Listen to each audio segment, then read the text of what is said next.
காவல்துறை உங்கள் நண்பன் அப்படிங்கிற ஸ்டேட்மெண்ட் வந்து எவ்வளோ ஒரு மீனிங்லெஸ்ஸாக இருக்குங்கிற அளவுக்கு கோபம் வரக்கூடியதாக இருக்குது.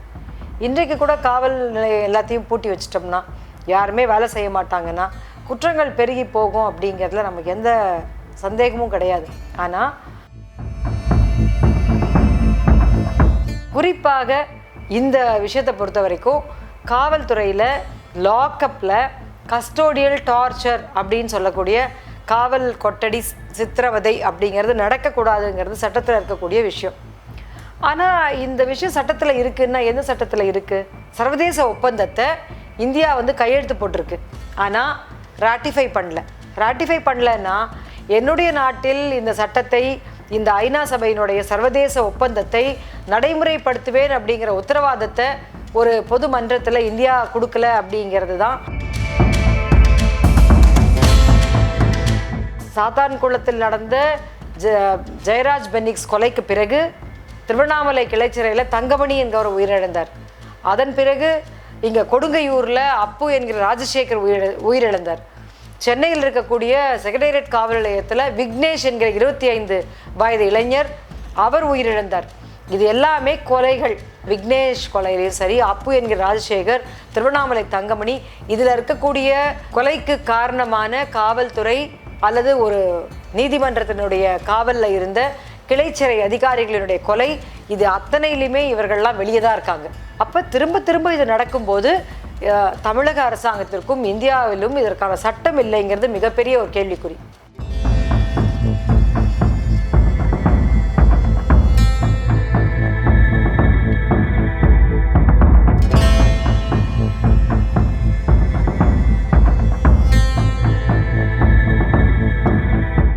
சமீபத்தில் நடந்த அஜித்குமாரனுடைய திருப்புவனம் காவல் நிலையத்தில் ஒரு கஸ்டோடியல் டெத், இது வந்து எல்லாருடைய மனசாட்சியும் ரொம்ப உலுக்கிறதா இருக்குது. அதுக்கு மேலே வந்த தகவல்கள் தான் ஒவ்வொரு நாளும் மறுபடியும் இதை பற்றி யோசிக்காத சாதாரண ஜனங்க கூட இதை பற்றி சிந்திக்கிறதுக்கு ஆரம்பிக்கிற ஒரு நிலைமையை உருவாக்கியிருக்கு. காவல்துறை உங்கள் நண்பன் அப்படிங்கிற ஸ்டேட்மெண்ட் வந்து எவ்வளோ ஒரு மீனிங்லெஸ்ஸாக இருக்குங்கிற அளவுக்கு கோபம் வரக்கூடியதாக இருக்குது. இன்றைக்கு கூட காவல் நிலையம் எல்லாத்தையும் பூட்டி வச்சிட்டோம்னா, யாருமே வேலை செய்ய மாட்டாங்கன்னா குற்றங்கள் பெருகி போகும் அப்படிங்கிறதுல நமக்கு எந்த சந்தேகமும் கிடையாது. ஆனால் இவ்வளவு அதிகாரமும் இவ்வளவு வலிமையும் இருக்கக்கூடிய ஒரு பவர்ஃபுல்லான தமிழக அரசாங்கத்தினுடைய டிபார்ட்மெண்ட் எப்படி வேலை செய்யணுங்கிறத பற்றி எல்லாருக்குமே ஒரு பார்வை இருக்குது, எல்லாருக்குமே ஒரு தேவைங்கிறது இருக்குது. சட்டத்தின் முன்னால் அவங்களுக்கு கடமை இருக்குது. அந்த கடமையை நடைமுறைப்படுத்துறதுக்கு அவர்களுக்கு கட்டாயமான வழிமுறைகள் இருக்குது. எதுவுமே ஃபாலோ பண்ணாமல் ஒரு இளைஞர் ஒரு திருட்டு போயிடுச்சு அப்படிங்கிற ஒரு திருட்டு வழக்கில் சந்தேகப்படக்கூடிய ஒரு நபரை தலை முதல் பாதம் வரைக்கும் 44 இடங்களில் வெளிப்புற காயங்களை, எக்ஸ்டர்னல் இன்ஜுரிஸ், அது இல்லாமல் உள்ள இருக்க இன்டர்னல் இன்ஜுரிஸை காஸ் பண்ணி அவர் உயிர் போக்கப்பட்டிருக்கு. அப்படிங்கிற ஒரு விஷயம் வந்து தமிழ்நாடு முழுக்க ரொம்ப மன வருத்தத்தையும் அதிர்ச்சியும் ஏற்படுத்துது.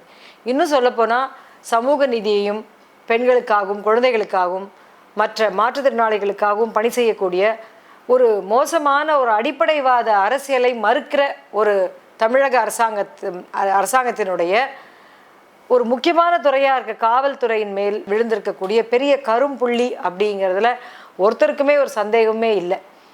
குறிப்பாக இந்த விஷயத்தை பொறுத்த வரைக்கும் காவல்துறையில் லாக்கப்பில் கஸ்டோடியல் டார்ச்சர் அப்படின்னு சொல்லக்கூடிய காவல் கொட்டடி சித்திரவதை அப்படிங்கிறது நடக்கக்கூடாதுங்கிறது சட்டத்தில் இருக்கக்கூடிய விஷயம். ஆனால் இந்த விஷயம் சட்டத்தில் இருக்குன்னா எந்த சட்டத்தில் இருக்குது, எங்கே அது சொல்லப்பட்டிருக்கு அப்படின்னு நீங்கள் என்னை கேள்வி கேட்டிங்கன்னா எனக்கிட்ட பதில் கிடையாது. ஏன்னா இந்தியாவில் இருக்கக்கூடிய எந்த ஒரு சட்டமும் காவல்துறையிலேயோ அரசினுடைய கட்டுப்பாட்டில் இருக்கக்கூடிய சிறை போன்ற குற்றம் செய்தவர்களை, குற்றவாளிகளை, குற்றம் செய்தவர்களாக சந்தேகிக்கப்படும் நபர்களை கையாளக்கூடிய எந்த ஆர்கனைசேஷனும் டார்ச்சர் அப்படிங்கிற சித்திரவதையை பயன்படுத்தக்கூடாதுன்னு இந்திய நாட்டில் சட்டம் இல்லை. இதுதான் ஒரு மிகப்பெரிய வருத்தம் அளிக்கக்கூடிய அல்லது மிகப்பெரிய கவனிக்கப்பட வேண்டிய விஷயம். ஐநா சபையில் CAT அப்படின்னு ஒன்று இருக்குது, கன்வென்ஷன் அகெயின்ஸ்ட் டார்ச்சர்.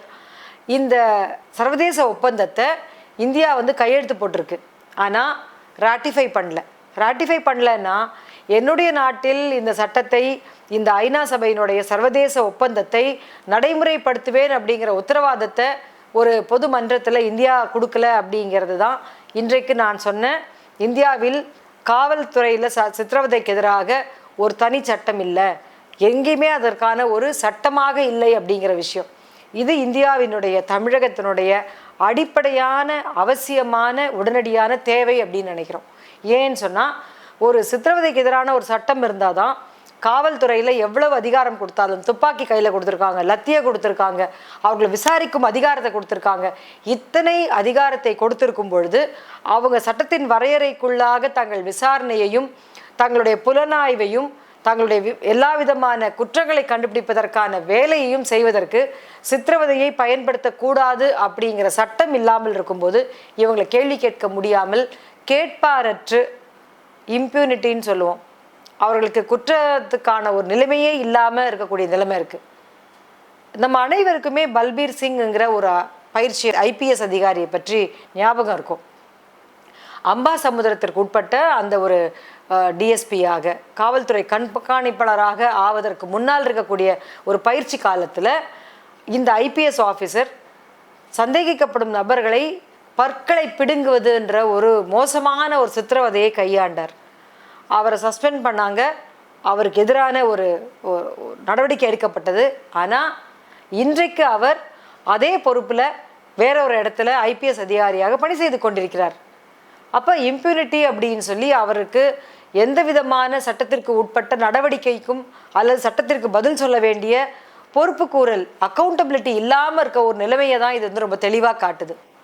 நம்ம எல்லாருக்கும் நினைவிருக்கு, 2020 ஜூன் 22ஆம் தேதியில் ஒரு தந்தையும் மகனும், ஜெயராஜ் பெனிக்ஸ் என்கிற அந்த அப்பாவும் மகனும் காவல்துறையால் சித்திரவதை செய்யப்பட்டு சாத்தான்குளம் காவல் நிலையத்தில் அதன் பின்னாடி 3 நாட்களில் உயிரிழந்த சம்பவம் என்கிறது நம்ம எல்லாருக்கும் தெரியும்.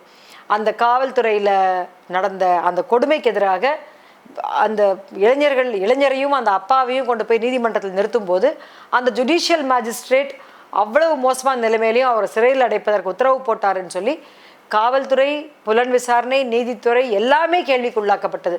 இந்த விஷயம் உலக அளவில் தெரிந்து கொள்ளப்பட்ட அல்லது அறியப்பட்ட ஒரு விஷயமாக ஆனது. அப்படிப்பட்ட ஒரு சித்திரவதைக்கு பிறகு அல்லது சாவுக்கு பிறகு காவல்துறை கஸ்டோடியல் டார்ச்சர் அண்ட் டெத்துக்கு பிறகு அன்றைக்கு காவல்துறை தலைவராக இருந்த திரு சைலேந்திர பாபு ஐபிஎஸ் அவர்கள் 41 கட்டளைகளை 41 கமாண்ட்மெண்ட்ஸை தமிழ்நாடு காவல்துறைக்கு கொடுத்தார். அந்த 41 கட்டளைகளை தனிப்படைகளாக இருக்கக்கூடிய காவல்துறையிலேயே இருக்கக்கூடிய தனிப்படைகளை எல்லாத்தையும் விலக்கணும்னு சொன்னாங்க. இன்றைக்கு திருபுவனம் காவல் நிலையத்தில் சிவகங்கை மாவட்டத்தில் இருக்கக்கூடிய அதில் இந்த அஜித்குமாரினுடைய சாவுக்கு காரணமானது ஒரு ஸ்பெஷல் ஃபோர்ஸ், ஸ்பெஷல் விங் அல்லது ஒரு தனிப்படை அப்படிங்கிறது கூட இப்போ வெளியில் வருது. அப்போ 22ல் டிஜிபியாக இருந்த திரு சைலேந்திர பாபு அவர்கள் கொடுத்த அந்த கட்டளைகள் என்ன ஆனது? அந்த கட்டளைகள் ஒரு எஸ்ஓபின்னு சொல்லுவோம், ஸ்டாண்டர்ட் ஆப்ரேட்டிங் ப்ரொசீஜர்ஸ், எப்படி பயன்படுத்தணும் அப்படின்னு. யாரை அழைத்து வந்தாலும் அவங்கள எப்படி விசாரிக்கணும், சித்திரவதைங்கிறத பயன்படுத்தக்கூடாதுன்னு ரொம்ப தெளிவாக சொல்லப்பட்டது. ஆனால் அது நடைமுறைக்கு வரவே இல்லைங்கிறதான் காமிக்குது. சாத்தான்குளத்தில் நடந்த ஜெயராஜ் பெனிக்ஸ் கொலைக்கு பிறகு திருவண்ணாமலை கிளைச்சிறையில் தங்கமணி என்கிறவர் உயிரிழந்தார்.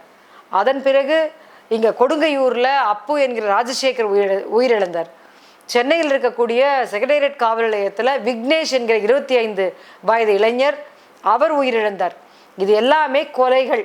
இந்த கொலைகளுக்கு இந்த காவல்துறையில் இருக்கக்கூடிய அதிகாரிகள் இவர்கள் மேலே வழக்கு பதியப்பட்டு வேற எந்த வழக்கும் இல்லை. இப்போ பிஎன்எஸ்ல இருக்கக்கூடிய 83ன்னு சொல்கிற கொலை 302 நம்ம எப்போவுமே தெரிஞ்சு வச்சிருக்க ஐபிசி 302 தான் பிஎன்எஸ்ல இன்னொரு பிரிவாக இருக்குது. அந்த கொலை குற்றம் தான் இந்த காவல்துறை அதிகாரிகளின் மீது பதியப்பட்ட வழக்கு. அந்த வழக்கு 5 வருஷமாக இன்னும் முடியலை. அப்போ அவர்கள் பிணையில், அதாவது அவங்க பெயிலில் வராமல் இருக்கக்கூடிய ஒரு நிலைமை வந்து சாத்தான்குளம் காவல் நிலைய கொலைக்கு பிறகு நடந்திருந்தாலும் கூட மற்ற விக்னேஷ் கொலையிலையும் சரி, அப்பு என்கிற ராஜசேகர், திருவண்ணாமலை தங்கமணி, இதில் இருக்கக்கூடிய கொலைக்கு காரணமான காவல்துறை அல்லது ஒரு நீதிமன்றத்தினுடைய காவலில் இருந்த கிளைச்சிறை அதிகாரிகளினுடைய கொலை, இது அத்தனையிலுமே இவர்கள்லாம் வெளியே தான் இருக்காங்க. அப்போ திரும்ப திரும்ப இது நடக்கும்போது தமிழக அரசாங்கத்திற்கும் இந்தியாவிலும் இதற்கான சட்டம் இல்லைங்கிறது மிகப்பெரிய ஒரு கேள்விக்குறி. சமீபத்தில் 2025 இந்த வருஷம் ஜூன் மாதம் ஏறக்குறைய காவல் சித்திரவதையால் பாதிக்கப்பட்டோருக்கான ஆதரவு தினமாக ஜூன் 26 உலகம் முழுவதும் அனுசரிக்கப்படுது.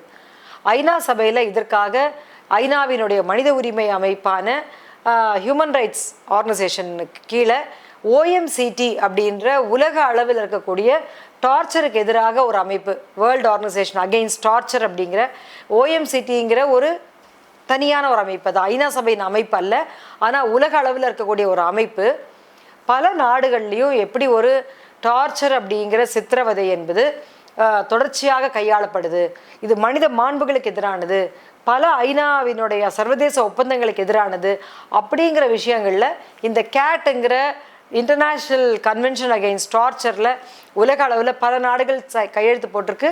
தங்கள் நாட்டில் இதை வந்து நடைமுறைப்படுத்துவோன்னு ராட்டிஃபையும் பண்ணியிருக்காங்க. இந்தியா பண்ணலை. அந்த பண்ணக்கூடிய அமைப்புகள் மற்ற அமைப்புகள்லாம் சேர்ந்து இந்த OMCTயில் ஏறக்குறைய 26 நாடுகளை பட்டியலிட்டு எப்படி இருக்குன்னு அந்த நாடுகளினுடைய தன்மைகளை ரிவ்யூ பண்ணியிருக்காங்க. அதில் இந்தியா இந்த OMCTங்கிற உலக அளவில் இருக்கக்கூடிய சித்திரவதைக்கு எதிரான அமைப்பு என்பது முதல்ல ஒரு GTIங்கிற ஃபர்ஸ்ட் இண்டெக்ஸை கொடுத்துருக்கு. அதாவது குளோபல் டார்ச்சர் இண்டெக்ஸ், உலக அளவில் சித்திரவதை என்பது எப்படி இருக்குது அப்படிங்கிறதுக்கான அந்த தரவுகள் எல்லாத்தையும் பார்த்து பல அடிப்படைகளை முன்வைத்து அதை வந்து சரியான அடிப்படையில் பல காரணிகளை வச்சு ஆய்வு செஞ்சு 26 நாடுகளை வந்து பட்டியலிட்டிருக்காங்க. அதில் இந்தியா வந்து ஒரு ஹை ரிஸ்க் கண்ட்ரி அப்படிங்கிற இடத்துல இருக்குது. அதாவது இந்தியாவில் டார்ச்சர் நடப்பதற்கான காரணிகள் மிக அதிகமாகவும் இங்கே ஹை ரிஸ்க் இருக்குது குடிமக்களுக்கு அப்படிங்கிற இடத்துல இந்தியா வந்திருக்கு. அப்போ இதெல்லாம் என்ன காட்டுதுன்னு சொன்னால், சட்டத்தை மதிக்காத காவல்துறை, சட்டத்திற்கு உட்படாத காவல் துறையில் இருக்கக்கூடிய அவர்களுடைய நடவடிக்கைகள், சித்திரவதை மற்றும் மோசமான மனித மாண்புகளுக்கு எதிரான நடவடிக்கைகளை வைத்திருக்கக்கூடிய காவல்துறை இந்தியாவில் இருக்குங்கிறத காட்டுது.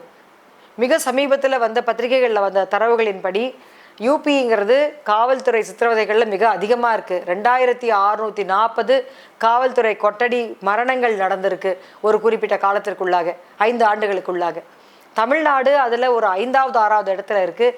ஏறக்குறைய 450க்கும் மேலான காவல் நிலைய அல்லது ஒரு ஜுடிஷியல் கஸ்டடியில் இருக்கக்கூடிய மரணங்கள் நடந்திருக்கு, என்கவுண்டர் உட்பட. என்கவுண்டர் கூட அவர்கள் கையில் இருக்காங்க, அவர்களுடைய கண்ட்ரோலில் இருக்கக்கூடிய நபர்களுக்கு கொலை நடக்கிறது தான். அப்போ இதெல்லாம் சேர்த்து பார்க்கும் பொழுது இன்றைக்கு நடந்திருக்க இந்த விஷயம் என்பது சாதாரண மக்களும் கூட இதை கவனத்தில் எடுத்துக்க வேண்டிய அவசியம் இருக்குது. சமீபத்தில் நடந்த அஜித்குமார் வழக்கில் வந்து சென்னை உயர்நீதிமன்ற மதுரை கிளை மிக பல விஷயங்களை வந்து அதிர்ச்சிக்குள்ளாகிற அளவுக்கு எங்களுடைய மனசாட்சியை உழுக்கும் அளவுக்கு இருக்குன்றதை சொல்லியிருக்காங்க அவங்க உத்தரவில். அப்போ அடிப்படையாக இன்றைக்கு ஒரு மாவட்ட அளவிலான ஒரு நீதிபதியை வந்து இதை பற்றி ஆராய்ந்து அறிக்கை தருவதற்காகவும் வந்து நியமிச்சிருக்காங்க.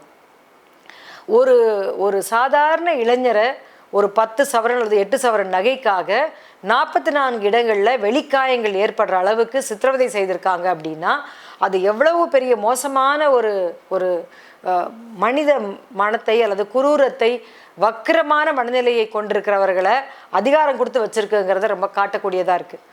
அப்போ ஒரு குளோபல் டார்ச்சர் இண்டெக்ஸில் ஒரு ஹை ரிஸ்க் கண்ட்ரியாக இந்தியா இருக்குங்கிற அளவில் நம்ம அதை பார்க்கும் பொழுது சாதாரண மக்கள் யாருமே ஒரு காவல்துறையை நண்பராக பார்க்க முடியாதுன்னு இருக்கு. நீங்கள் வந்து ஒரு குற்றவாளி, ஒரு குற்றம் செய்தவராக சந்தேகிக்கப்படும் நபருக்கு இப்படிப்பட்ட ஒரு டார்ச்சர் நடக்குதுன்னு சொன்னால் அரசுக்கு எதிராகவோ அல்லது மக்களுக்கு சாதகமாக ஒரு அரசியல் ரீதியான கருத்தை ரொம்ப ஸ்ட்ராங்காக வச்சுருக்க இயக்கங்களை சார்ந்திருக்கவங்களை எப்படி நடத்துவாங்கன்றதை நீங்கள் பார்க்கணும்.